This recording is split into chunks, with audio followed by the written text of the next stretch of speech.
Hi friends, welcome back to my channel. তো তোমরা সবাই কেমন আছো? আশা করছি সকলেই ভীষণ ভালো আছো। তো আজকে আবারও আমি একটা তোমাদের জন্য নতুন রেসিপি নিয়ে চলে এসেছি। সেটা হচ্ছে মোগলাই মাটন কারি। তো এই মোগলাই মাটন কারি আমি কিভাবে রান্না করব আর কি কি উপকরণ দিয়ে রান্না করব চলো দেখে নাও। এখানে আমি মোগলাই মটন করার জন্য মটন নিয়ে নিয়েছি 500।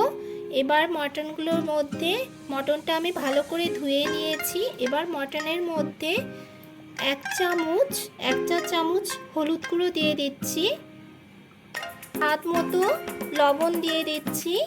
তোমাদের যেরকম মটন থাকবে সেরকমই লবণটা দেবে। এখানে আমি 2.5 চামচ মতো লবণ দিয়ে দিলাম। জিরে গুঁড়ো 1 চামচ, ধনা গুঁড়ো 1 চা চামচ, লঙ্কার গুঁড়ো 1 চা চামচ আর কাশ্মীরি লঙ্কার গুঁড়ো 1 চা চামচ। আর দিয়ে দেব 1 চামচ বড় মাপের 1 চামচ রসুন বাটা আর বড় মাপের 1 চা চামচ আদা বাটা। মশলাগুলো দিয়ে এবার সবগুলো মটনকে আমি ম্যারিনেট করে নেব খুব ভালোভাবে।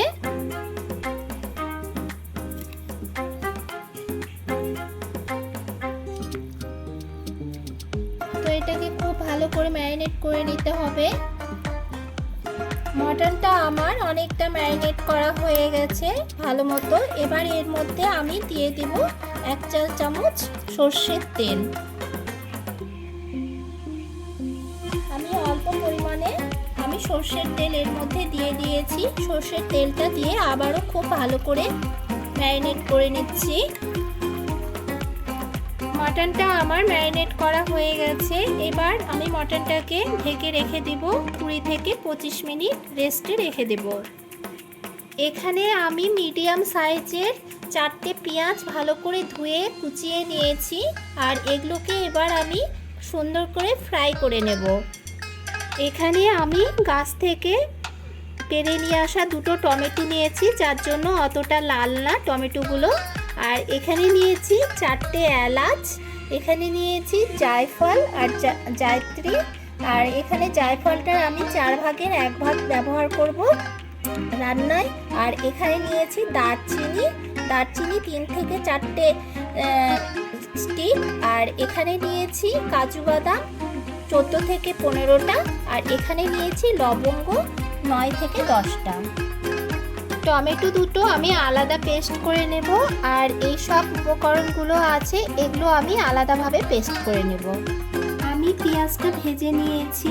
এবার পেঁয়াজটাকে আমি ব্লেন্ডারের মধ্যে দিয়ে দেব, দিয়ে পেস্ট করে নেব। তবে ব্লেন্ডারের মধ্যে দিয়ে দিচ্ছি পেঁয়াজটাকে। এবার আমি ব্লেন্ডারের মুখটা বন্ধ করে দেব। পেঁয়াজটাকে আমি ব্লেন্ড করে নিয়েছি। এবার এগুলোকে আমি বের করে নেব। আবার ওই একই ব্লেন্ডার জারের মধ্যে আমি টমেটোটা পেস্ট করে নিচ্ছি। টমেটোটা আমি পেস্ট করে নিয়েছি। এবার একটা ছোট বোলের মধ্যে ঢেলে নেব। এবারে আমি গোটা মশলাগুলো ছিল জায়ফল জায়ত্রী আর কাজু বাদাম লবঙ্গ এলাচ এগুলো সব পেস্ট করে নেব খুব ভালোভাবে। এবার আমার জায়ফল জায়ত্রী কাজু বাদাম খুব ভালো মতো পেস্ট হয়ে গেছে। তো এবার এটা আমি একটা ছোট বোলের মধ্যে ঢেলে নেব। আমি সব কিছু পেস্ট করে নিয়েছি মশলাগুলো। এবার চলো মোগলাই মটনটা রান্না করা যাক। উনুনে আমি একটা কড়াই বসিয়ে নিয়েছি। আর তার মধ্যে আমি 7 থেকে 8 চামচ তেল দিয়ে দিয়েছি। এবার এই তেলের মধ্যে দিয়ে দিচ্ছি 2টো শুকনো লঙ্কা, 3-4টে লবঙ্গ, 2টো দারচিনি আর একটা তেজপাতা। এগুলো সব দিয়ে আমি একটু ভালো করে নেড়ে চেড়ে নিব।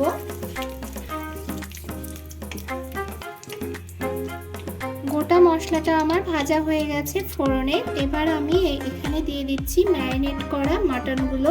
আমি ম্যারিনেট করা মটনগুলো নিয়ে নিয়েছি। করা মটনগুলো দিয়ে দিচ্ছি।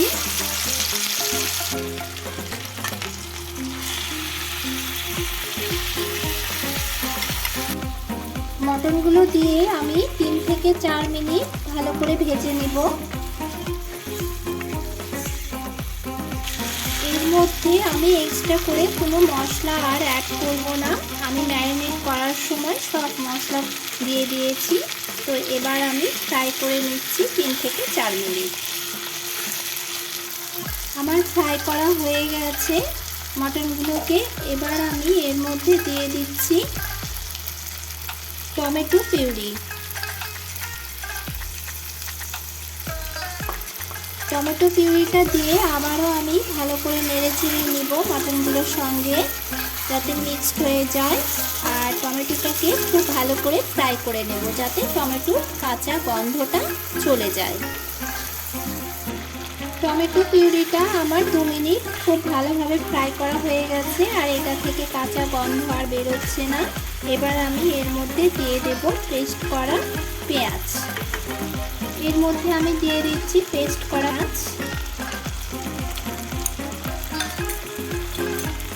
পেঁয়াজ দিয়ে আবারও আমি খুব ভালোভাবে নেড়ে চেড়ে নেব, মিক্স করে নেব। এবারে আমি দিয়ে দিচ্ছি জায়ফল, জায়ত্রী আর কাজু বাদাম এর পেস্টটা করে রেখেছিলাম, সেই পেস্টটা আমি আবার এর মধ্যে দিয়ে দিচ্ছি। পেস্টটা দেওয়ার পরে আবারও আমি খুব ভালোভাবে নেড়ে চেড়ে নিব, আর এটাকেও 1 মিনিট মতো ফ্রাই করে নেব। এটা 1 মিনিটের একটু বেশি ফ্রাই করতে হবে, 3 থেকে 4 মিনিট। তো আমি এটা লো ফ্লেমে 3 থেকে 4 মিনিট ফ্রাই করে নেব, যতক্ষণ না এই মাংস থেকে তেলটা ছাড়ছে।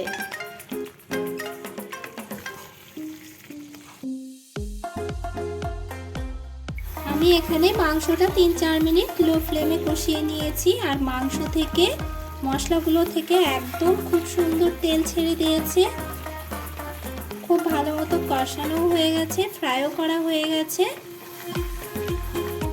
এবার আমি মটনগুলোকে সেদ্ধ করার জন্য এখানে আমি দিয়ে দেব 3 কাপ জল। 1 কাপ দিয়েছি, আবারও 1 কাপ দিয়ে দিলাম, আবারও 1 কাপ দিয়ে দিলাম। জল দিয়ে এবার জল, মটন আর মশলাগুলোকে সব আমি ভালো করে মিক্সড করে নিচ্ছি।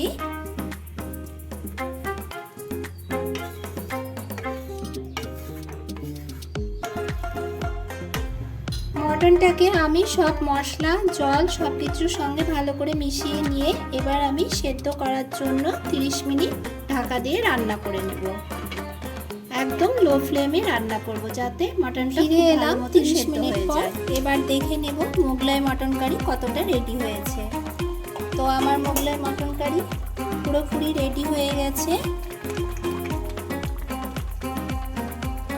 পুরো সেদ্ধ হয়ে গেছে।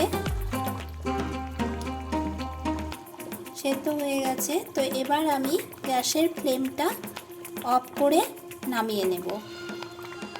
ফ্রেন্ডস, আমার মোগলাই মটন কারি রেডি হয়ে গেছে। এবার আমি এটাকে সার্ভ করে দিচ্ছি। দেখতেই পাচ্ছ কতটা সুন্দর হয়েছে। তো এটা খেতেও অসাধারণ। তোমরা একবার হলেও বাড়িতে অবশ্যই ট্রাই করো। এটা ফ্রাইড রাইস, লুচি, রুটি সব কিছুর সঙ্গে যাবে।